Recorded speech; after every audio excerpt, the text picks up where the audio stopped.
Dalam hadis Nabi sallallahu alaihi wasallam mengatakan, la yuhafidhu 'alal wudu illa al-mu'min. Tidak ada seseorang yang menjaga wudu kecuali dia orang beriman. Dengan berwudu para jemaah merupakan wujud daripada keimanan kita kepada Allah Rasul. Nah, ketika seseorang berwudu, maka akan mengecilkan peluangnya untuk terjerumus ke dalam perbuatan-perbuatan maksiat.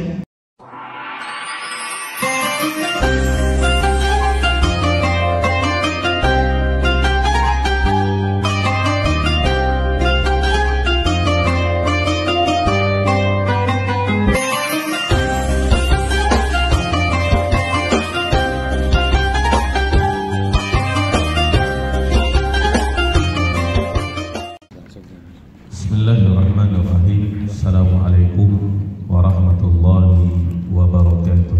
Waalaikumsalam warahmatullahi wabarakatuh. Innal hamdalillah nahmaduhu wa nasta'inuhu wa nastaghfiruh wa na'udzu billahi min shururi anfusina wa min sayyiati a'malina. May yahdihillahu fala mudilla lahu wa may yudlil fala hadiya lahu. Asyhadu an la ilaha illallah wahdahu la syarika lah wa asyhadu anna Muhammadan abduhu wa rasuluh. Rabbi shrah li sadri wa yassir li amri wahlul 'uqdatan min lisani yafqahu qawli. Allahumma zidna ilman warzuqna fahman. Allahumma 'allimna bima yanfa'una wanfa'na bima 'allamtana innaka 'ala kulli syai'in qadir. Allahumma ya hayyu ya qayyum bi rahmatika nastaghits fa aslih lana sya'nana kullahu wa la takilna ila anfusina tarfata 'ain. Allahumma inna nas'aluka rizqan thayyiban wa 'ilman nafi'a wa 'amalan mutaqabbala. Bapak dan Ibu kaum muslimin dan muslimat, para jemaah yang semoga senantiasa dirahmati dan diberkahi oleh Allah Subhanahu wa taala. Seperti yang telah diinfokan sebelumnya, insyaallah di pagi hari ini kita akan sama-sama mempelajari, mengulang kaji kembali tentang masalah wudu dan salat. Ini merupakan wujud daripada persiapan kita untuk menjadi tetamu-tetamu Allah Subhanahu wa taala. Karena ketika Allah Subhanahu wa taala memberikan kesempatan kepada kita untuk menjadi tamunya, tentu dalam rangka untuk menghormati, menghargai kesempatan tersebut, maka kita harus melakukan persiapan-persiapan yang rapi. Baik Bapak dan Ibu dimuliakan Allah Subhanahu wa taala, nanti kita di sana kita akan bertemu dengan dua masjid yang sangat mulia, dan dua masjid ini sudah sampai ke langit yang ketujuh namanya. Dan tentu seseorang yang sholat di masjid ini tidak sama pahalanya dengan sholat di masjid-masjid yang lainnya. Di dalam sebuah hadis Nabi Shallallahu Alaihi Wasallam, Nabi mengatakan, salatun fi masjidi afdalu min alfi salatin fi masiwahu il masjidil haram. Salat di masjidku ini, Masjid Nabawi maksudnya, lebih utama daripada 1000 salat di masjid lainnya selain Masjidil Haram. Jadi kalau kita salat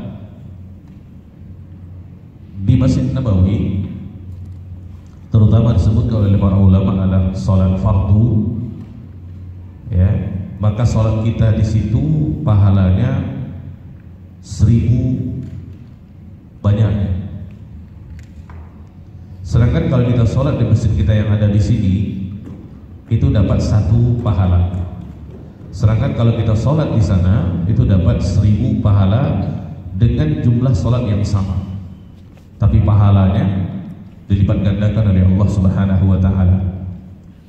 Wa salatu fi Masjidil Haram, dan salat di Masjidil Haram afdal, lebih utama, lebih mulia, min mi'ati alfi salatin fi masiwa, daripada 100.000 salat di masjid yang lainnya. Ini para jemaah merupakan sebuah keutamaan di atas keutamaan bagi orang-orang yang diberikan kesempatan untuk datang ke tanah suci. Apakah ke Masjidil Haram di kota Mekah atau di Masjid Nabawi di kota Madinah. Dan Bapak dan Ibu akan lama tinggal di situ. Ya, apakah di Madinah ataupun di Mekah. Oleh karena para jemaah kepada Allah Subhanahu wa taala, agar kita benar-benar mendapatkan pahala sebanyak itu 1000 kali di Masjid Nabawi, 1 kali salat 100.000 di Masjid Al-Haram, maka di antara persiapan-persiapan yang harus kita lakukan adalah tentu dimulai dengan berwudu. Karena wudu ini para jemaah dia merupakan miftahus salat, kunci daripada salat. Salat kita tidak akan sah secara syariat kalau wudu kita tidak sah. Jadi sahnya wudu berefek kepada sahnya salat. Artinya bagaimanapun khusyuknya kita salat, panjangnya bacaan kita, tapi kalau seandainya wudu kita tidak benar, maka berdampak kepada tidak sahnya salat. Maka itu kalau terjadi para jemaah, kita salat di Masjid Nabawi atau kita sholat di Masjidil Haram tetapi dengan wudu yang salah, tentu kita tidak akan mendapatkan keutamaan yang disebutkan Nabi Shallallahu Alaihi Wasallam. Dan benar atau tidak benarnya sesuatu dalam syariat, timbangannya adalah Al-Quran dan Sunnah hadis Nabi Shallallahu Alaihi Wasallam. Intinya para jemaah, semakin dekat amalan kita dengan amalan Nabi Shallallahu Alaihi Wasallam, tata caranya, maka ibadah kita dikatakan benar. Tentu ini berdasarkan kepada hadis Nabi Shallallahu Alaihi Wasallam. Nah, tentang wudu ini banyak sekali keutamaannya para jemaah. Kalau kita lihat dalam hadis Nabi Shallallahu Alaihi Wasallam, di antaranya tidak ada seorang pun yang menjaga wudunya kecuali dia orang beriman. Dalam hadis Nabi Shallallahu Alaihi Wasallam mengatakan, la yuhafidhu alal wudu illa al-mu'min. Tidak ada seseorang yang menjaga wudu kecuali dia orang beriman. Dengan berwudu para jemaah merupakan wujud daripada keimanan kita kepada Allah Rasul. Nah, ketika seseorang berwudu, maka akan mengecilkan peluangnya untuk terjerumus ke dalam perbuatan-perbuatan maksiat. Kenapa? Dia akan mengatakan, saya sudah suci. Kenapa saya mesti mengotori anggota tubuh saya yang sudah saya sucikan dengan wudu dengan perbuatan-perbuatan maksiat? Saya sudah membasuh wajah saya, di situ ada mata, ada mulut, ya, yang sudah saya sucikan. Kenapa saya mesti melakukan perbuatan-perbuatan maksiat dengan mata dan mulut saya, melihat kepada hal-hal yang diharapkan oleh Allah Subhanahu wa taala dan seterusnya. Jadi ketika kita berwudu para jemaah, itu adalah wujud daripada keimanan dan akan mengecilkan peluang kita untuk terjerumus ke dalam perbuatan-perbuatan maksiat. Makanya wudu itu bukan hanya untuk sholat saja. Kita dianjurkan untuk senantiasa memperbanyak wudu. Wudu kita jangan sampai lepas. Itu anjuran. Berikutnya para jemaah, dalam sebuah hadis Nabi Shallallahu Alaihi Wasallam pernah bertanya kepada Bilal bin Rabah, ini sahabat Nabi Shallallahu Alaihi Wasallam. Dia mengatakan, "Mada fa'alta ya Bilal? Apa yang telah kau lakukan ya Bilal? Fa inni sami'tu daffa na'laika fil jannah." Aku mendengar derap langkahmu di surga. Ketika itu Bapak dan Ibu, Bilal masih hidup. Apa yang sudah kau lakukan? Amalan apa yang sudah kau lakukan sehingga aku sudah mendengar derap langkahmu di surga Allah Subhanahu wa taala? Maka Bilal mengatakan, tidaklah aku berwudu kecuali setelah aku berwudu aku sholat 2 rakaat. Itu saja. Artinya para jemaah, kalau kita melazimkan ini, kita berwudu, kita sholat 2 rakaat, maka kita akan mendapatkan keutamaan seperti Bilal. Tetapi yang namanya konsisten, istiqomah, itu bukan perkara yang mudah para jemaah. Mungkin kita kalau berbicara itu mudah, tapi prakteknya luar biasa susah. Bagaimana kita bisa wudu, menjaga wudu kita? Nah, setelah berwudu kita sholat 2 rakaat. Kalau itu kita lazimkan para jemaah dan kita berusaha untuk melakukannya, maka salah satu di antara cara yang menghantarkan kita ke dalam surganya Allah Subhanahu wa taala. Luar biasa para jemaah. Baik, teman dan ibu dimuliakan Allah Subhanahu wa taala, sudah dibekalkan di Bapak dan Ibu buku kecil ini. Silakan dibuka bukunya. Kita akan baca secara global saja, karena saya yakin Bapak dan Ibu sudah memahami dan mempraktikkan dengan secara benar. Kita lebih untuk ulang kaji saja.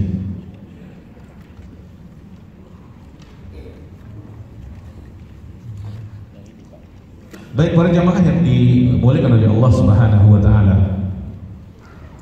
Di sini beliau penulis buku ini yaitu Syekh Abdullah bin Rahman Al-Jibri, ya. Beliau memulai dengan tata cara berwudu, ya, kaifiyatul wudu.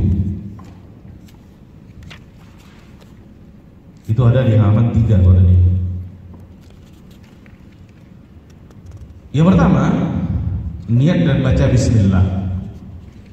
Ya, niat dan baca bismillah. Yang pertama, niat ini Bapak dan Ibu yang perlu kita tekankan bahwasanya di dalam Islam tidak ada hal di dalam melafazkan niat. Ya, jadi tidak perlu kita mengucapkan nawaitu an atawaddoa, sengaja aku untuk berwudu, atau bahasa-bahasa apa saja. Karena kalau kita lihat dalam bahasa Arab, Bapak dan Ibu, niat itu maksudnya adalah azmul qalbi. Niat itu adalah gerakan hati, keinginan hati. Ya, jadi kalau kita sudah punya keinginan untuk berwudu, itulah niat. Tidak perlu kita melafazkannya. Dan saya pribadi, Bapak dan Ibu, ketika kuliah di kota Madinah dahulu, saya pernah menanyakan kepada sebagian dosen-dosen itu, dari mana kalimat yang sering kita baca dahulunya, Bapak dan Ibu? Kalau kita mau sholat, kita baca nawaitu an usalliya maghriba thalatha raka'atin mahmuman atau imaman lillahi ta'ala. Kan gitu kita baca. Kalau kita juga berwudu juga ada niatnya. Dia mengatakan laisa hadza minas sunnah. Ini bukan dari sunnah. Bahkan mereka mengatakan ini bukan dari bahasa Arab. Ini orang Indonesia yang buatnya gitu. Ya. Karena Bapak dan Ibu, bahasa Arab itu penuh dengan istimewaan gitu. Kita bisa melihat ini yang buatnya betul orang Arab atau bukan Arab gitu. Nah, Nabi sallallahu alaihi wasallam, Bapak dan Ibu, yang menjadi acuan kita, beliau sallallahu alaihi wasallam tidak pernah dinukilkan oleh para sahabat ketika beliau melakukan ibadah-ibadah apa saja, terkhusus wudu, beliau berniat dulu dengan melafazkannya. Jadi yang kita sholat ini bukan niatnya, Bapak dan Ibu. Niat semua kita harus ada. Bahkan tidak sah ibadah kecuali dengan niat. Masalahnya adalah melafazkannya. Haruskah melafazkannya? Itu dia. Ya, kalau masalah niat itu harus ada. Nabi sudah mengatakan dalam sebuah hadis, innamal a'malu binniyat wa innama likulli imri'in ma nawa. Sesungguhnya setiap amalan itu tergantung pada niatnya. Dan seseorang akan mendapatkan pahala sesuai dengan apa yang dia niatkan. Kalau kita buka kitab para jemaah, Bapak dan Ibu, yang ditulis oleh imam kita, Imam Syafi'i, Muhammad bin Idris Asy-Syafi'i, beliau tidak pernah menyebutkan untuk kita melafazkan niat. Jadi kita kembalikan kepada syariat. Bahkan Bapak dan Ibu, kita temukan di lapangan banyak di antara saudara-saudara kita yang mereka tidak berwudu atau lama berwudu, atau mereka tidak sholat atau lama mulai sholatnya. Karena apa? Karena dia menghafal niat itu, padahal tidak ada apa-apanya. Ya, jadi lebih kepada kadang-kadang terserang menyusahkan kepada sebagian masyarakat untuk beribadah. Ya, coba bayangkan Bapak Ibu, bagaimana kita mau mandi wajib juga perlu niat. Niatnya bagaimana niatnya? Ya, oleh karenanya syariat itu sesuatu yang mudah, simple. Ya, niat adalah gerakan hati. Ketika kita sudah tergerak untuk melakukan sesuatu, itu niat. Selesai. Tidak dilafazkan. Baik, kemudian mengucapkan bismillah. Ini Bapak dan Ibu yang perlu kita pahami. Kalau seandainya nanti kita berwudu, ya makanya kita berwudu tidak boleh di WC, di toilet. Terus sebagian rumah kita kadang-kadang di situ kita mandi, di situ kita mohon maaf BAB dan juga buangan kecil, di situ kita berwudu gitu. Nah di situ kita tidak boleh baca bismillah. Bismillah ini di luar itu karena di WC adalah tempat-tempat najis dan tidak boleh disebut nama-nama Allah Subhanahu wa taala. Makanya kalau di masjid kita disediakan tempat wudu, disediakan untuk WC-nya kan ya. Kita tidak boleh berwudu di WC karena kita tidak akan bisa mengucapkan bismillah. Karena di situ tidak boleh disebut nama Allah Subhanahu wa taala. Seseorang pada ibu yang sengaja menyebut nama Allah Subhanahu wa taala di tempat-tempat yang najis, dia tahu itu najis, dia sebut, maka dia dikatakan sudah meremehkan Allah Subhanahu wa taala. Na'udzubillah. Kalau seandainya Bapak Ibu melakukan itu di tanah suci, yang prinsipnya pahala dilipat gandakan, dosa juga dilipat gandakan. Jadi kita baca bismillahnya di mana? Di tempat wudu, bukan di WC. Ya, dan juga kalau kita wudu di WC Bapak Ibu, kita akan dikhawatirkan terkena najis-najis yang ada. Nah, itu. Ya, bukan pasti, tapi itu tempat najis dan dikhawatirkan nanti kalau kita sudah berwudu, kita terkena najis-najis yang ada di situ. Baik, dimulai dengan bacaan bismillah. Ini dikatakan sunnah wudu pada ibu. Ya, jadi bukan mengucapkan bismillahirrahmanirrahim, bukan, tapi cukup dengan bismillah, selesai. Ya. Karena adalah hadis Nabi SAW di bawah ini, la wudu'a liman lam yadhkuri ismallah. Sini bukan dikatakan tidak sah pada ibu, tapi tidak sempurna wudunya seseorang tidak mengucapkan bismillah, bukan tidak sah. Ya, karena bismillah itu adalah sunnah daripada sunnah wudu. Baik, kemudian yang kedua, membasuh telapak tangan. Ya, ini juga merupakan sunnah wudu. Terutama pada ibu ketika kita selesai ataupun bangun daripada tidur, terutama tidur malam. Jadi tangan kita ini sebelum kita mulai wudu, kita mesti harus mencucinya dulu, telapak tangan ini. Karena semua hadis Nabi SAW kita tidak tahu di mana tangan ini berada ketika di malam hari.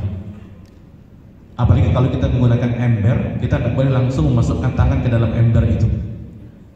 Mesti diambil gayung dulu, dicuci di luar, baru nanti mulai berwudu. Dan kemudian yang ketiga, berkumur-kumur. Ini juga sunnah wudu, memasukkan air ke dalam mulut. Ya, kemudian yang keempat, istinsyak dengan istinsal. Istinsyak memasuk air ke dalam hidung, istinsyak mengeluarkannya. Ini Bapak Ibu bukan perkara yang mudah kalau kita tidak biasa melakukannya. Ya, kadang-kadang kita sebatas formalitas saja untuk melakukannya. Tapi yang sebenarnya adalah kita mengambil air dengan tangan kanan kita, kemudian kita dekatkan ke hidung, kemudian kita hirup. Sehingga air itu masuk ke dalam hidung, itu istinsyak namanya. Dan ketika kita mengeluarkannya, itu namanya istinzal. Ini juga sunnah wudu, karena ada kotoran-kotoran yang ada di situ pada ibu. Nah, untuk berkumur-kumur, ya, kalau kita dalam keadaan puasa, maka tidak dianjurkan untuk berkumur-kumur. Kalaupun iya, silahkan, tapi jangan terlalu banyak berkumur-kumurnya. Ya, apalagi kalau kita sampai masukkan air ke dalam mulut, kemudian kita tengadahkan kepala, kemudian kita berkumur-kumur. Dikhawatirkan nanti ada sesuatu yang masuk dalam rongga kerongkongan kita yang akan membatalkan puasa. Disebutkan oleh Nabi SAW dalam hadis ini. Baik, kemudian yang kelima, membasuh wajah. Nah, ini rukun yang pertama, Bapak Ibu. Ingat konsep yang rukun dalam ibadah harus ada. Kalau tidak ada, tidak sah ibadah itu. Ya, dan kerukunan tidak tergantikan. Kalau kita lupa membasuh wajah setelah selesai membasuh kaki, maka kita harus mengulang kembali untuk memulai wudu kita. Karena itu rukun. Ya. Nah, di sini beliau menerangkan tentang membasuh wajah, ya, panjangnya daripada tubuhnya rambut di kening ini sampai ke bawah, ini panjangnya. Kalau kita memiliki jenggot yang panjang, maka kita harus menyela-nyelanya. Kalau jenggot kita sedikit seperti saya ini, cukup sampai ke bawah daripada dagu kita ini. Kemudian luasnya daripada telinga yang sebelah kanan di ujung ini sampai telinga yang sebelah kiri ini. Itu panjangnya, itu lebarnya. Nah, seluruh ini Bapak dan Ibu, itu dikatakan wajah. Ya, Allah Subhanahu wa taala mengatakan faghsilu wujuhakum, basuhlah wajah-wajah kalian.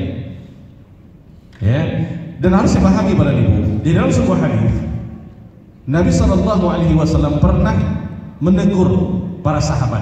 Jadi ketika itu para sahabat tergesa-gesa untuk berwudu untuk mengejar waktu sholat. Ya, sehingga Nabi melihat ketika sahabat itu sholat, ada seseorang yang di kakinya sedikit saja para ibu tidak terkena oleh air wudu, sedangkan kaki merupakan anggota wudu, rukun wudu. Nabi katakan apa? Nabi katakan wailun lil aqabi minan nar. Celakalah tumit-tumit yang tidak terkena air wudu daripada neraka. Diancam neraka berarti.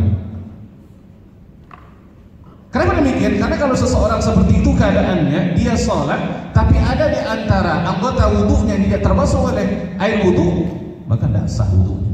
Tidak sah wudu, tidak sah sholat. Maka kita harus menyapu semuanya.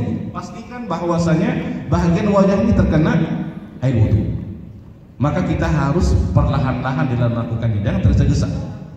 Karena wajah merupakan anggota wudu, rukun wudu ini. Ya. Baik, kemudian yang berikutnya setelah membasuh wajah, dia adalah membasuh kedua tangan. Ya, membasuh kedua tangan sampai ke siku. Allah katakan wa aydiyakum ilal marafiqi, sampai di sini. Jadi daripada ujung tangan, ujung jari ini sampai ke siku. Siku termasuk pada ibu, tidak boleh di bawah siku, mesti di atas siku gitu. Dan juga tidak boleh sampai ke otot sini. Itu bukan marafiq. Marafiq itu adalah siku sini. Ya. Dan pastikan juga terkena air wudu, terutama di sela-sela jari kita ini. Ya, di sela-sela jari ini harus terkena air wudu. Maka kita harus menyela-nyelanya sehingga air itu mengalir di rukun wudu kita. Baik, kemudian yang berikutnya mengusap kepala dan kedua telinga. Ya, ini juga merupakan rukun wudu. Ya. Di sini Ibu diterangkan oleh beliau rahimahullah tentang bagaimana cara membasuh kepala. Ya. Di situ diterangkan, silakan dilihat gambarnya Ibu di halaman 11 itu. Ini laki-laki dan perempuan sama keadaannya, cuman dipastikan saja tentang masalah rambutnya. Artinya yang disuruh sini adalah kepala, karena rambut termasuk di antara kepala, maka itu juga sekalian harus diusap. Ya, jadi kalau kita perhatikan dimulai daripada ke depan, ya. Jadi kita basahkan kedua tangan kita dengan air wudu, kita basahkan dulu, kemudian kita mulai daripada depan, kemudian kita balikkan, kita mulai daripada depan ke belakang, ya. Kemudian kita balikkan daripada belakang ke depan, kemudian kita masukkan jari kita ke dalam lubang telinganya, begini ya, disapu. Ini cukup satu kali usapan warga. Kita pernah dulu belajar ketika di MDA-TPA dulu dikatakan oleh guru kita cukup 3 helai rambut saja, maka itu sudah dikatakan kepala. Maka kita katakan pernah kita berwudu dulu, kita ambil wudu kemudian, gitu. Itu bukannya tidak sah wudu, tapi kita ingin yang lebih sempurna, gitu maksudnya. Ya, jadi yang di sini yang disuruh usap itu adalah kepala, jadi rambut sekali masuk ke dalamnya. Jadi kaifiyah yang sempurna disebutkan dari dalam gambar ini, nomor 10, 11 dan 12, mulai daripada depan ke belakang, kemudian daripada belakang ke depan, kemudian masukkan tangan ke dalam jari ini ke dalam lubang telinga kita, kemudian jempol kita di daun telinga, kemudian diputar seperti ini. Ini kaifiyah yang paling sempurna. Kalaupun seandainya kita melakukan berbeda keadaannya, maksudnya rambut kepala dulu kita basuh kemudian baru telinga, juga tidak mengapa. Ini hanya masalah tata cara saja, tetapi lebih sempurna seperti disebut oleh Syekh di dalam buku ini, karena itu ada dalilnya di dalam hadis Nabi SAW. Baik, kemudian yang ke-8, membasuh kedua kaki. Ya, daripada ujung jari jemari kaki sampai ke mata kaki. Ya, ini yang dikatakan kaki yang harus dibasuh. Ya, nah sampai nomor 8 ini Bapak Ibu, ini merupakan rukun wudu. Jadi rukun wudu dia ada 6. Yang pertama adalah membasuh wajah, kemudian yang kedua membasuh tangan, kemudian yang ketiga membasuh kepala, kemudian dan telinga, kemudian yang keempat membasuh kaki. Ada dua lagi, yang pertama yang berikutnya adalah tertib, berurutan dia. Jadi dia harus dari wajah dulu, baru tangan, baru kepala, baru kaki. Tidak boleh daripada kaki, kepala, tidak boleh. Dia harus tertib sesuai dengan ayat. Kemudian yang keenam, dia harus muwalah. Muwalah itu ketika kita berwudu, ya, harus berkelanjutan, tidak boleh dijeda dengan apapun. Contoh, kadang-kadang tanpa kita sadari ketika kita berwudu, ada teman berwudu sebelah kita basuh wajah, kita cerita dulu, ya, cerita sana sini, kemudian kita basuh tangan, kemudian kita break dulu, cerita lagi gitu. Itu tidak mualah. Dia harus berkelanjutan, tidak boleh dijeda, ya, tanpa kita sadari kadang-kadang. Atau ketika kita basuh wajah, telepon kita berdering, HP kita ambil, kita angkat teleponnya, ya, kemudian kita basuh tangan. Itu tidak boleh, harus mengulang daripada awal. Itu mualah namanya. Tidak boleh dijeda dengan apapun, ya. Nah, itu 6 rukun wudu yang harus ada ketika kita berwudu, ya. Ini disebutkan dalam ayat tadi. Walaupun dua tadi tidak disebutkan tentang masalah tertib berurutan dengan mualah, tidak boleh dijeda. Di sini ulama mengambil kesimpulan berdasarkan kepada istiqra' al-adillah, penelitian mereka kepada dalil-dalil dalam Al-Quran, bahwasanya wudu itu termasuk rukunnya adalah tertib, berurutan dia, tidak boleh diacak. Kemudian yang berikutnya adalah al-muwalah, dia harus berkelanjutan, tidak boleh dijeda dengan apapun, ya. Nah, setelah kita basuh kedua kaki, maka kita disunnahkan untuk membaca doa. Ini sunnah wudu. Artinya kalau kita tidak baca pun tidak ada masalah. Ini doanya asyhadu an la ilaha illallah wahdahu la syarikalah, ya, wa asyhadu anna Muhammadan abduhu wa rasuluh. Allahumma ja'alni minat tawwabin wa ja'alni minal mutatahhirin. Ini juga kita harus baca di tempat wudu, ya. Nah, di sini para ibu disebut oleh para ulama korelasi di antara wudu dengan bacaan doa ini. Ulama mengatakan ketika seseorang berwudu, dia sudah membasuh anggota tubuhnya daripada air wudu, daripada hal-hal yang mengotorinya. Karena tanpa kita sadari kepada ibu, 4 anggota tubuh kita ini adalah sesuatu anggota tubuh yang banyak sekali mendulang dosa. Kita melakukan dosa dengan 4 anggota wudu kita ini, terutama dengan wajah kita. Dengan di situ ada mata kita dan juga ada lisan kita. Makanya ketika kita membasuhnya, kita berharap agar beban dosa itu hilang, tapi secara fisiknya. Nah, ketika kita membaca doa ini, kita juga berdoa kepada Allah Subhanahu wa taala, berharap agar batin kita juga disucikan oleh Allah Subhanahu wa taala, terutama daripada perbuatan-perbuatan syirik dan perbuatan-perbuatan dosa. Itu korelasi. Kenapa kita membaca doa ini setelah kita membaca wudu? Karena kalimat asyhadu an la ilaha illallah wa asyhadu anna Muhammadan abduhu wa rasuluh itu merupakan kalimat-kalimat tauhid.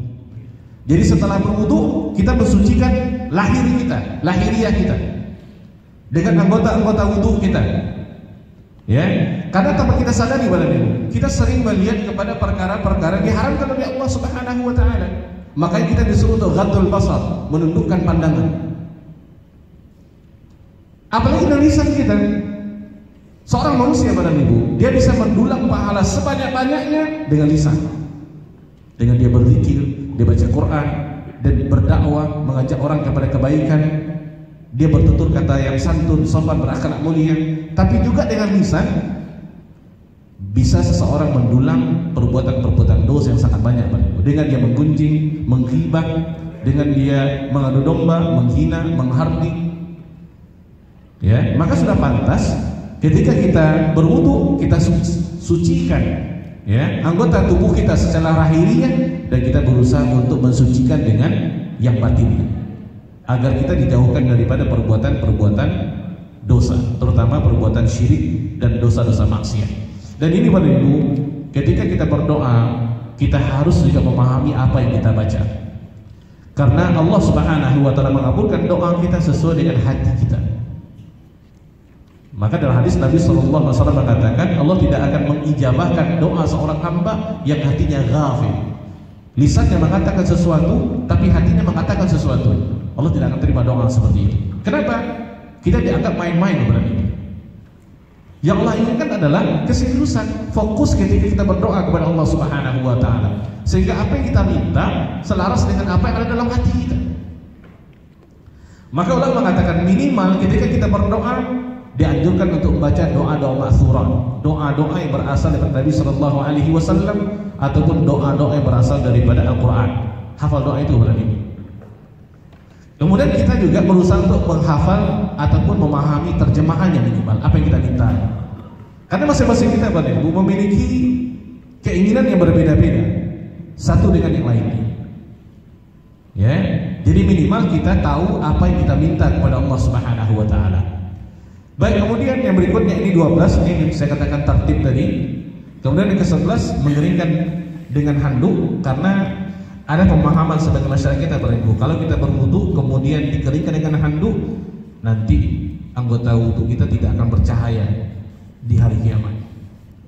Nah, itu tidak ada Ibu. Jadi dalam hadis disebutkan oleh Nabi Shallallahu Alaihi Wasallam, nanti seluruh umat daripada Adam sampai Muhammad Shallallahu Alaihi Wasallam akan dikumpulkan oleh Allah Subhanahu Wa Taala di padang mahsyar, sedang dibangkitkan. Maka para sahabat bertanya kepada Nabi Shallallahu Alaihi Wasallam, wahai Nabi, bagaimana kau mengenali umatmu daripada umat-umat Allah akan utus ratusan rasul, ratusan nabi berjamaah, dan juga puluhan rasul. Nah, bagaimana Nabi Shallallahu Alaihi Wasallam bisa mengatakan ini umatku? Nabi mengatakan salah satunya adalah adanya cahaya-cahaya daripada anggota wudu daripada umatku, daripada wajah, daripada tangan. Nah, keyakinan sebagai masyarakat kita, kalau kita mengeringkan dengan handuk nanti tidak percaya. Tidak, itu tidak ada keyakinannya. Ini salah satu di antara keistimewaan umat Muhammad Sallallahu Alaihi Wasallam dibanding umat-umat yang lainnya. Bahwasanya umat Muhammad Sallallahu Alaihi Wasallam itu nanti anggota wudu mereka akan bercahaya. Dan Nabi mengenali itu dan itu berarti. Ketika ada yang bercahaya di anggota tubuhnya, apakah di wajahnya, di tangannya, di kepalanya, di kakinya, berarti ini adalah umat Muhammad Sallallahu Alaihi Wasallam. Ini salah satu di antara motivasi Bapak Ibu kenapa kita harus senantiasa menjaga wudu ini. Ya, karena Nabi Sallallahu Alaihi Wasallam akan mengenal kita nantinya pada hari kiamat dengan tanda wudu yang sudah kita lakukan. Baik, Bapak Ibu dimuliakan Allah Subhanahu Wa Taala, di sini ada sunnahnya. Ya, disebutkan seperti bersiwak. Ya, nanti para Ibu bisa bersiwak. Ya, bersiwak itu adalah sejenis daripada kayu, daripada arak nama kayunya, itu dijual di kota Madinah dan juga kota Mekah. Cuman kalau kita tidak biasa nama agak lain gitu. Ya, dan siwak itu bukan gosok gigi kita lakukan teman ini. Ya, karena di dalam kayu arak itu ada zat-zat yang memang bisa menghilangkan bau mulut kita. Cuman yang harus dipahami ada adabnya gitu. Jadi ketika kita bersiwak, memakai siwak itu kita harus lebih bersih. Karena sebagai orang kadang-kadang ketika bersiwak belepotan gitu. Ya, ini juga harus menjaga adab-adabnya sehingga banyak tuduhan-tuduhan yang miring kepada hal-hal seperti itu. Kemudian juga yang kedua, membasuh telapak tangan sudah disebutkan di sebelumnya. Ya. Kemudian juga yang kita perhatikan pada sunnah daripada wudu ini adalah mengurut anggota wudu kita. Ya, setelah kita membasuh dengan air oleh wudu, kita harus mengurutnya. Nah, ini kan. Jadi kita tidak bisa ketika berwudu dengan keran air, kita hanya meletakkan tangan di keran itu. Kedua kita balik-balik gitu, selesai. Seperti kita lihat di anak-anak kita selesai. Kemudian ketika kaki diangkatnya kakinya sampai ke mata kaki selesai. Kita harus mengurut-ngurutnya gitu. Nah, sehingga memastikan bahwasanya seluruh anggota tubuh kita terkena air wudu, seluruh anggota wudu kita. Karena kalau kita melakukan seperti itu Bapak Ibu, dikhawatirkan nanti ada sedikit daripada anggota tubuh kita yang tidak terkena air wudu. Itu yang dikhawatirkan kalau kita tidak melakukan adal namanya. Ya. Baik, nanti Bapak Ibu bisa baca tentang sunnah-sunnahnya, ada 8 disebutkan. Cuma yang kita sebutkan tadi yang terpentingnya saja. Kemudian juga yang harus diperhatikan, kita tidak boleh berlebih-lebihan di dalam menggunakan air ketika berwudu. Karena dalam hadis Nabi SAW boleh berwudu dengan 1 mud. Ya, 1 mud itu 1 genggaman.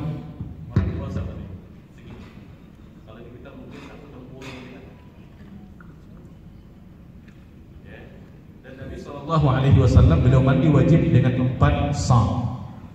Dengan 1 sa', 1 sa' itu 4 mudnya. 1, 2, 3, 4 gitu. Begitu Nabi SAW mandi. Jangan bayangkan cara kita mandi, kita mandi terus terang kalau tidak melimpah air di bak kita tidak akan mandi. Saking biasanya kita, seperti itu adalah israf, berlebihan. Ya, ini harus kita pahami itu. Jadi yang kita coba lakukan adalah bagaimana kita bisa memaksimalkan penggunaan air. Walaupun kita tidak biasa dengan berwudu dengan 1 mangkok itu nanti mungkin kalau kita tidak biasa, kita akan katakan bagaimana saya mencuci tangan, saya mau kumur-kumur, saya mau istinsyak, saya mau istinthar. Tapi kalau kita membiasakan ya Bapak Ibu, maka kita akan mampu untuk melakukannya. Seperti ketika kita berwudu dengan keran itu, ketika kita membasuh wajah, ya sudah kita ambil dengan air, dengan tangan kita basuh wajah kita, maka kita stop air kerannya dulu, kemudian kita usap-usap. Kemudian kita hidupkan lagi, kita basuh tangan, kemudian kita usap-usap, kita matikan lagi, seperti itu. Sehingga para sahabat pernah bertanya kepada Nabi SAW, apakah juga dikatakan seseorang israf ketika berwudu menggunakan air sekalipun dia berada di sungai yang mengalir? Nabi katakan iya. Ya, yang ini harus kita biasakan Bapak Ibu. Ini sunnah yang sudah banyak ditinggalkan oleh masyarakat. Bagaimana mereka bisa hemat di dalam menggunakan air. Baik Bapak Ibu yang dimuliakan oleh Allah Subhanahu wa taala, di situ ada pembatal-pembatal wudunya yang sudah kita pahami sebelumnya. Cuman yang harus kita sampaikan adalah ketika kita batal wudu, terutama dalam salat ya. Maka di dalam hadis disebutkan kita harus memastikan ada 2 hal. Satu di antara 2. Yang pertama adalah ada bunyi, kemudian yang kedua ada bau. Karena dalam salat biasanya, dan memang sebut dalam hadis, syaitan itu suka mengganggu kita manusia, terutama ketika kita sholat. Jadi kadang-kadang pikiran kita ini entah kemana-mana. Ya, bahkan sebutkan dalam hadis juga, ketika seseorang sholat itu syaitan akan menghembuskan yanfukhu fi duburi. Kita merasa ada yang keluar, padahal tidak. Jadi keluar di kita kalau kita mendengar bunyi ataupun bau. Tapi kalau sudah ada bau dan bunyi, kita tidak boleh mengatakan, oh saya tidak, itu tidak juga. Jadi harus ada bukti ya untuk hal-hal seperti ini. Baik Bapak Ibu dimuliakan Allah Subhanahu wa taala. Kemudian yang ke-21 ini halaman 21, hal-hal yang diharamkan terhadap orang yang berhadas. Jadi ini harus berwudu dulu. Dianjurkan. Yang pertama adalah memegang mushaf. Nah, ini kita kan nanti ketika di Masjid Nabawi dan di Masjidil Haram, seperti yang pernah saya sampaikan di minggu lalu, kita harus punya program-program khusus Bapak Ibu, sendiri program kita. Seperti kita harus menamatkan Al-Quran, membacanya. Maka kita usahakan ketika kita akan membaca Al-Quran, kita harus berwudu dulu. Ya, apalagi kalau saat kita dalam keadaan junub, yang ibu-ibu dalam keadaan haid, maka yang dalam keadaan seperti itu, apakah boleh membaca Al-Quran? Orang mengatakan boleh, tapi dengan pelapis. Apakah menggunakan sapu tangan ataupun menggunakan sesuatu yang melapisi mushaf kita? Tidak boleh langsung menyentuhnya. Ini salah satu adab bagaimana kita menghormati dan menghargai kitabullah, yaitu Al-Quranul Karim. Di dalam hadis Nabi SAW mengatakan, la yamassul Qur'ana illa tahir. Tidak boleh menyentuh Al-Quran kecuali orang-orang yang telah bersuci. Ya, jadi sini orang ibu ada hadas itu, ya, adalah keadaan ketika seseorang berhadas. Nah ini bisa diselesaikan dengan, kalau hadasnya besar maka dia harus mandi wajib, kalau hadasnya kecil berarti dia harus berwudu. Ya. Kemudian yang kedua, ini juga karena disebutkan dalam hadis tadi, iftahus shalah at-tuhur. Dalam hadis ini disebutkan halaman 22, la yaqbalullahu salatan bighairi tuhur. Tidak sah, tidak diterima oleh Allah Subhanahu wa taala salat seseorang tanpa bersuci. Kemudian yang ketiga tawaf. Nah, ini tawaf. Walaupun yang rajihnya tidak harus 4.000, tetapi kita berusaha untuk bersuci, berwudu ketika tawaf. Ya, maka di dalam hadis Nabi SAW mengatakan tawafu bil bait. Jadi tawaf di Ka'bah sama dengan sholat. Walaupun di situ ada di antara para yang mengatakan bahwasanya tidak mengabal, tapi ini pendapat yang lemah, membolehkan seseorang untuk tawaf tanpa bersuci. Maka yang kuat adalah kita harus bersuci. Ya, makanya kalau kita ingin tawaf, ya, apakah tawaf kudum ataupun tawaf ifadah, ini rukunnya umroh dengan rukunnya haji, atau tawaf sunat. Kalau kita di Masjidil Haram pada Ibu, kita boleh mengganti tahiyatul masjid itu dengan tawaf. Kan tahiyah itu maksudnya adalah menghormati masjid. Ya. Tapi kalau kita di Masjidil Haram, Allah mengatakan kita boleh menggantinya dengan tawaf sunat tadi. Kita berkeliling 7 kali. Ya, cuma kan di peraturan sekarang seseorang tidak boleh tawaf di mataf, di sahahnya, wah itu, ya, kecuali orang-orang yang berpakaian ihram. Jadi kalau bapak dan ibu tidak berpakaian ihram, maka akan disuruh ke atas. Nah, cuman kalau di atas tentu putaran. Cuman yang harus kita pastikan adalah kita harus berwudu. Jadi ketika masuk Masjidil Haram, kalaupun kita tidak sholat 2 rakaat di masjid untuk menghormati masjid, maka kita boleh menggantinya dengan tawaf 7 keliling. Setelah tawaf kita sholat 2 rakaat, dinamakan dengan rakaatain at-tawaf. Memang dianjurkan kita untuk memperbanyak tawaf itu, karena memang itu sesuatu yang dianjurkan. Baik, ini tentang masalah wudu. Ya, yang harus kita perhatikan adalah anggota-anggota wudu kita harus terkena air wudu. Itu poinnya. Bagaimanapun caranya. Tentu semakin dekat kaifiyah tata cara wudu kita dengan tata cara wudunya Nabi SAW, tentu amalan wudu kita akan semakin sempurna dan diterima oleh Allah Subhanahu wa taala. Ya. Nah, ini ada cara tayamum. Ya, ini tayamum bagi orang-orang yang ada uzur dan juga orang-orang tidak menemukan air.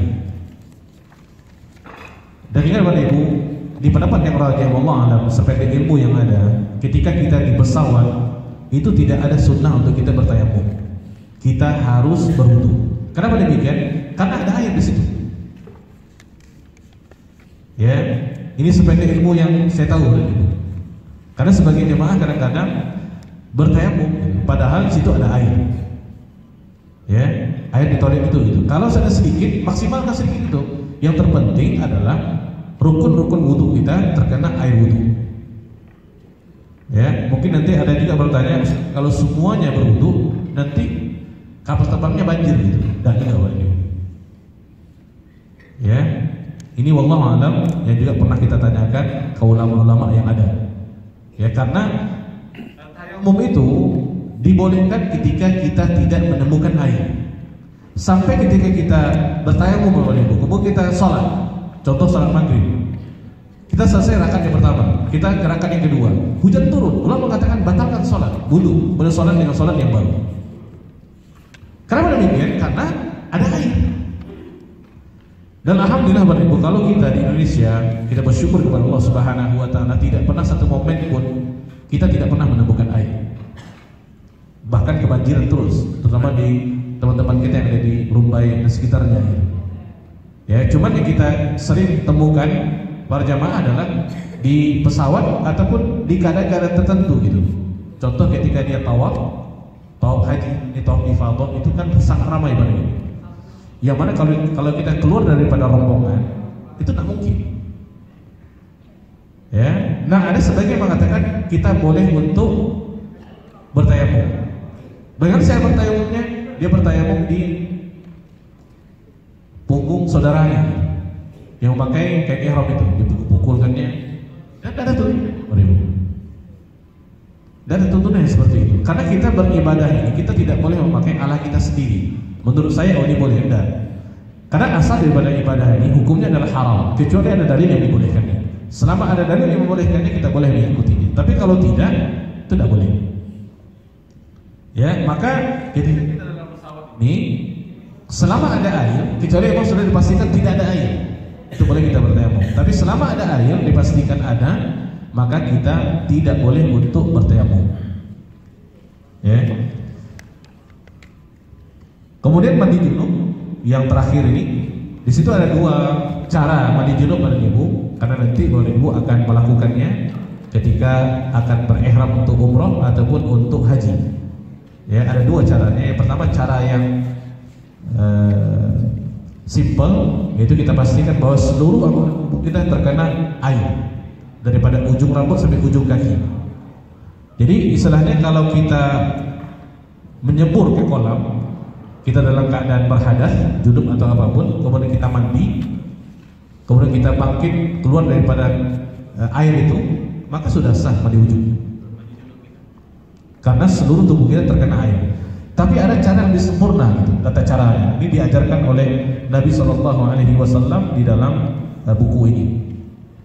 Ya, jadi baca Bismillah dulu, kemudian dibasuh yang najisnya dulu, ya. Kemudian boleh dengan sebelah kanan untuk disiramkan air ke sebelah kanan kita, baru ke seluruh tubuh kita. Ini tata cara bagaimana kita mandi junub. Jadi ada dua. Yang pertama adalah yang simple, yang sudah dikatakan kita mandi junub yang sahih, dengan kita memastikan bahwasanya seluruh anggota tubuh kita itu terkena air. Kemudian mengikuti tata cara, ada langkah-langkahnya awal sampai akhir, bagaimana kita bisa mengikuti tata cara mandinya Nabi SAW. Tapi ini benar kepada ibu itu dibolehkan. Tapi yang sempurna adalah yang kedua.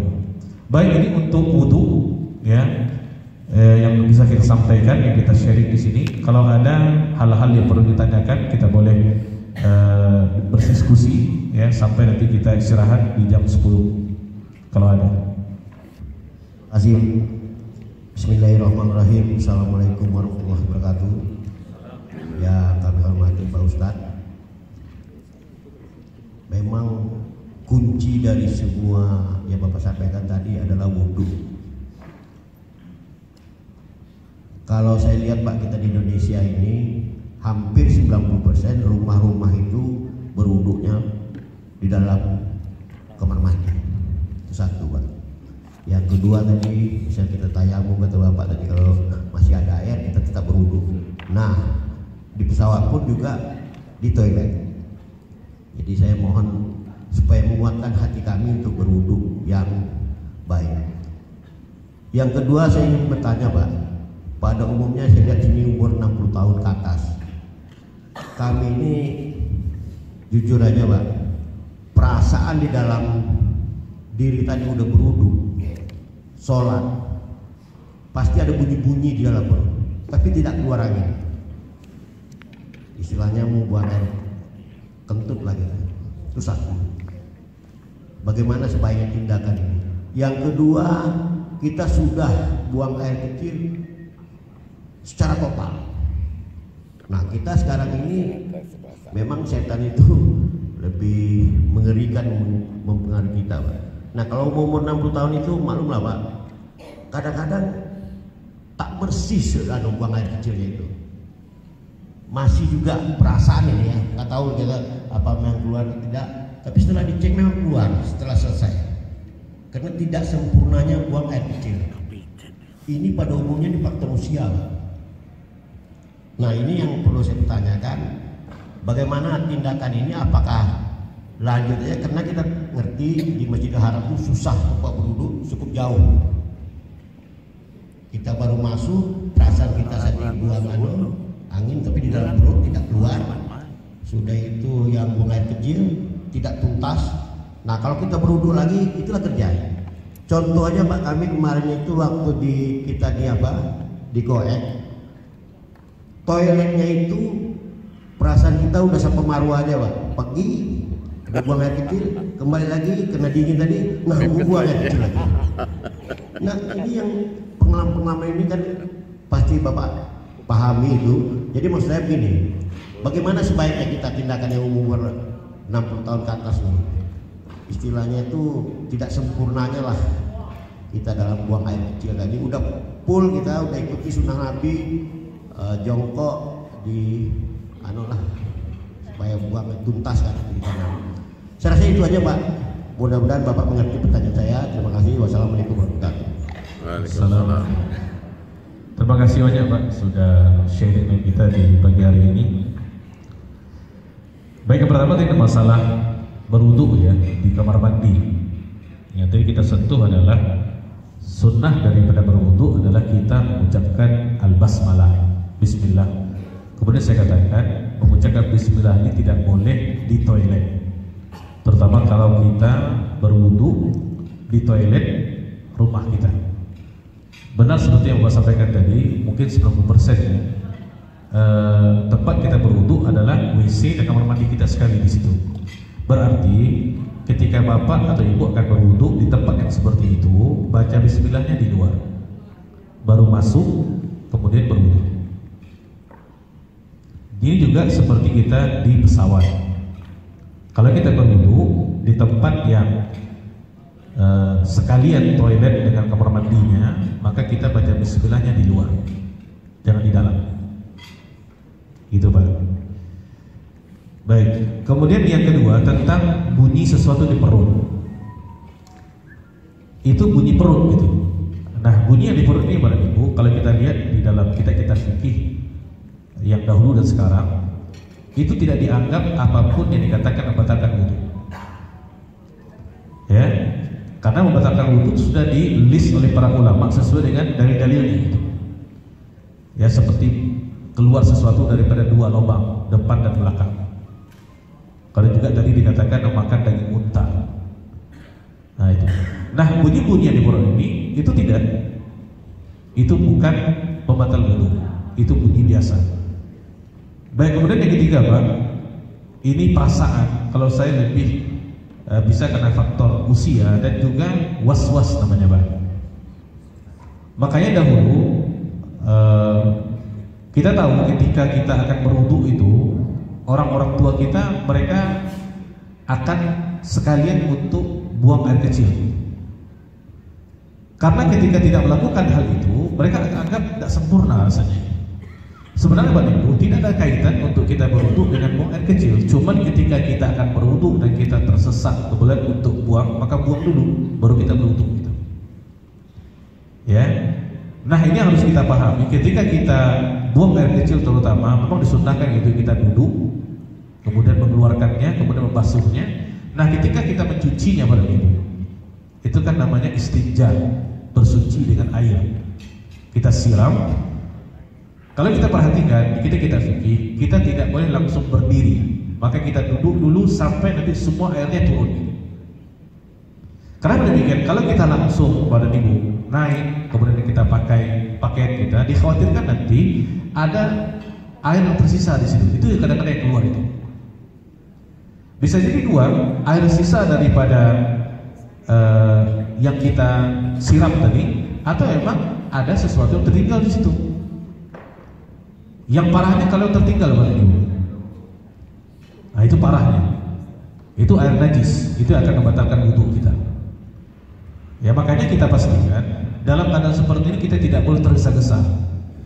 Ya, kita harus pastikan semuanya keluar, kita siram, sudah tidak ada tetesan lagi, kemudian kita baru memakai pakaian kita, kemudian kita berwudu. Nah, was-was itu lazim ada gitu. Terutama mungkin tadi Pak, mohon maaf karena faktor usia juga, karena juga mungkin faktor cuaca yang dingin, kita tidak biasa dingin, sehingga kita bolak-balik untuk buang air kecil gitu. Ya, nah ini yang harus kita pastikan tadi. Kalau disolatkan sebutkan tadi, selama tidak ada dua, di satu di antara dua ini, maka wudu kita masih sah. Yang pertama adalah kita dengar bunyi, ini buang angin. Yang kedua, kita membau sesuatu tidak sedap. Kalau kita menemukan satu di antara dua, maka pasti kita batal wudu. Tapi kalau kita tidak menemukan satu di antara dua, apalagi kedua-duanya, berarti wudu kita aman. Walaupun kita merasakan sesuatu yang aneh di situ. Itu saya katakan tadi pada Ibu, syaitan ketika kita sholat, terutama ketika kita sujud, itu yang fuhu fi duburi ahadikum. Dia akan Jadi seolah-olah ada yang keluar, benar nggak? Nah, ya. Oleh karena Nabi membuat suatu standarnya gitu. Kita tidak boleh keluar kalau kita tidak menemukan satu di antara dua tadi. Jadi kalau tidak ada satu di antara dua atau kedua-duanya, berarti kita aman. Itu hanya was-was saja. Nah, was-was itu ataupun perasaan-perasaan itu tidak ada hukumnya dalam Islam. Kita lanjut untuk melaksanakan sholat. Karena memang syaitan sangat suka Bapak Ibu, hobinya adalah mengganggu kita manusia ketika sholat. Karena dia tidak suka melihat kita sholat. Berbagai cara akan dilakukannya. Ya, itu kita rasakan. Ya, terutama dalam masalah wudu ini seperti itu keadaannya. Tapi kalau kita terasa memang, ya makanya kan ketika seseorang bolehkah, terutama laki-laki untuk buang air kecil dalam keadaan berdiri, Allah mengatakan sebenarnya sah-sah saja, walaupun dianjurkan dalam keadaan duduk, ya. Karena kalau dalam keadaan berdiri, kita membuang air kecil, ya terutama di tempat-tempat yang di kita ada WC-nya, kemudian juga hal-hal yang berkaitan dengannya, dikhawatirkan nanti kalau kita dalam keadaan berdiri, percikan-percikan itu akan terkena kepada pakaian kita, apakah celana kita, atau kain sarung kita, atau jubah kita. Maka posisi dalam keadaan duduk, jongkok maksudnya itu lebih aman. Karena percikan-percikannya tidak akan sekeras ketika kita, sekuat ketika kita dalam keadaan berdiri. Nah, gitu. Jadi memang ini yang harus kita selesaikan, Bapak Ibu. Dan saya sebutkan sebuah hadis Nabi SAW yang kita perhatikan, ya, bahwasanya Nabi pernah melewati sebuah kuburan, dua buah kuburan. Kemudian Nabi mengatakan kedua-dua penduduk di dalam orang yang ada dalam kuburnya diazab oleh Allah Subhanahu wa taala. Nabi mengatakan wa ma yu'adzibani bikabir. Mereka tidaklah diazab dengan dosa-dosa besar. Tidak. Nah, salah satu di antaranya yang pertama itu dia namam. Ketika semasa hidup dia gemar melakukan adu domba dengan saudara. Karena itu dia diazab. Itu azab kubur. Ya. Kemudian yang kedua, laki-laki ini ataupun perempuan ini, laki-laki dan perempuan sama, dia tidak bersih ketika istinja, tidak bersih ketika membersihkan kubur dan duburnya ketika dia buang air besar dan buang air kecil, sehingga dia karena itu diazab oleh Allah Subhanahu wa taala di dalam kuburnya. Itu berarti. Jadi ini harus kita perhatikan gitu. Karena kan kesucian itu merupakan syatul iman, sebagian daripada iman. Nah, ya, itu adalah azab kubur. Makanya kita harus memperhatikan hal-hal seperti ini. Dan kita tanamkan kepada anak-anak sejak mereka kecil tentang pentingnya kebersihan itu. Ya, terutama ketika kita membersihkan tubuh kita daripada najis-najis. Karena ketika kita sholat, Bapak dan Ibu, salah satu di antara syaratnya adalah bersih suci. Pakaian kita, tubuh kita, dan tempat sholat kita daripada najis. Nah, ya, makanya kalau kita punya anak kecil, perempuan yang sudah berumur 2 tahun lebih, itu kencingnya sudah masuk ke mutawassit, najisnya orang ini. Maka kita harus memperhatikan hal-hal seperti ini. Dia tidak bisa disepelekan karena akan berkait dengan sah atau tidak sahnya sholat kita dengan adanya najis-najis yang tadi. Mungkin demikian Pak yang bisa saya sampaikan, Pak. Mohon maaf kalau tidak tersampaikan apa yang Bapak sampaikan, yang Bapak inginkan. Kisah lagi kalau ada kita.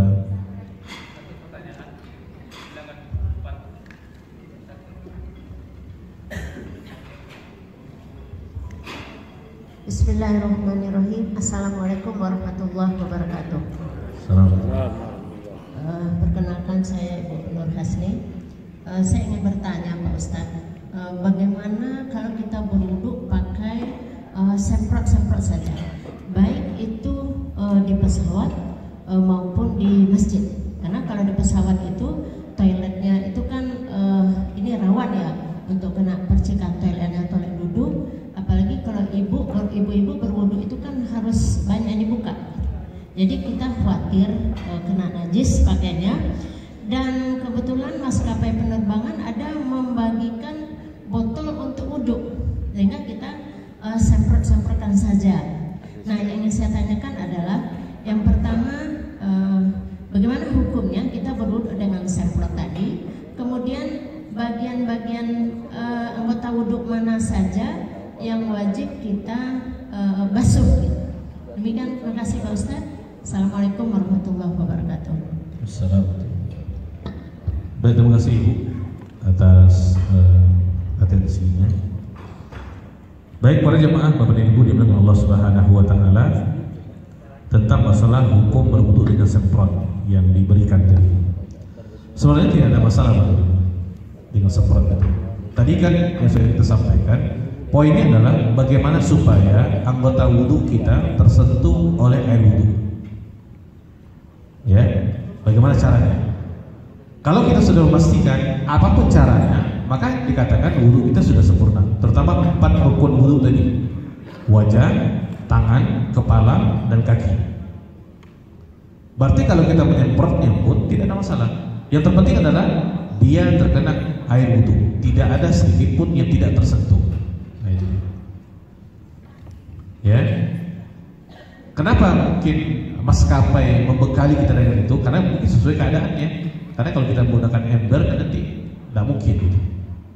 Ya, maka untuk keselamatan, penghematan dan hal-hal yang berkaitan dengannya kita diberikan itu. Jadi boleh selama kita memastikan bahwasanya anggota wudu kita yang 4 itu terkena air wudu. Baik, kemudian yang kedua tentang masalah anggota wudu kita ini. Dia yang 4 tadi. Jadi kalau seandainya memang itu sangat terbatas, kamu mungkin di rambutnya, mungkin kalau ibu-ibu kan panjang-panjang rambutnya, maka kita usahakan bagian kecil daripada kepala itu terkena air wudu. Jadi kalau kita semprotkan ke tangan, kemudian kita usap-usap ke kepala, itu sudah selesai insya Allah. Ya, ini yang kita pelajari adalah kaifiyah yang paling sempurna. Seperti yang tadi, kita basahkan tangan kita mulai daripada bagian atas depan, kita kembalikan ke belakang, kemudian dari belakang kita kembalikan ke depan, kemudian kita basuh, kita usap telinga kita. Jadi kalau seperti itu Bapak Ibu, kita penyemprotnya kita semprotkan ke tangan, kemudian kita usap-usap kepala kita, kemudian kita usap ke telinga kanan dan kiri, itu sudah cukup insya Allah. Ya, tapi dalam keadaan-keadaan tertentu, terutama dalam keadaan normal, maka ini adalah kaifiyah yang paling sempurna. Baik, tentang masalah harus berwudu di pesawat Bapak Ibu, saya khawatir nanti ada sesuatu tidak enak di situ. Ya, saya takut nanti ada perbedaan. Ya, karena nanti mungkin ustadz yang akan meminta ibu, bapak dan ibu di haji ini tidak saya. Jadi kan beda-beda nanti. Tadi saya sampaikan kepada ibu, harusnya seperti itu. Artinya ketika ada air kita harus berwudu. Ini normalnya gitu.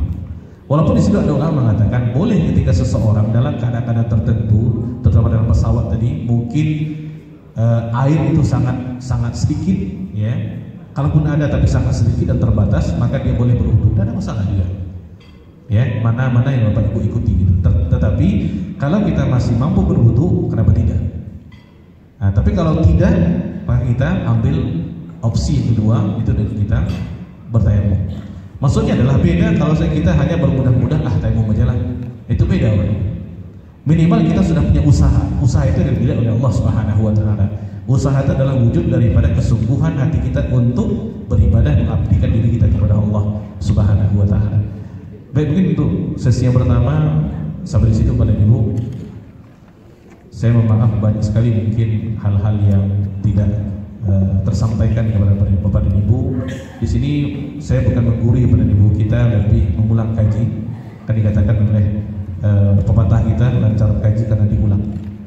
Dan saya yakin Bapak Ibu sudah melakukan itu, cuman mungkin lebih ditingkatkan kualitasnya. Apalagi kita sudah diberikan kesempatan untuk berkunjung ke Baitul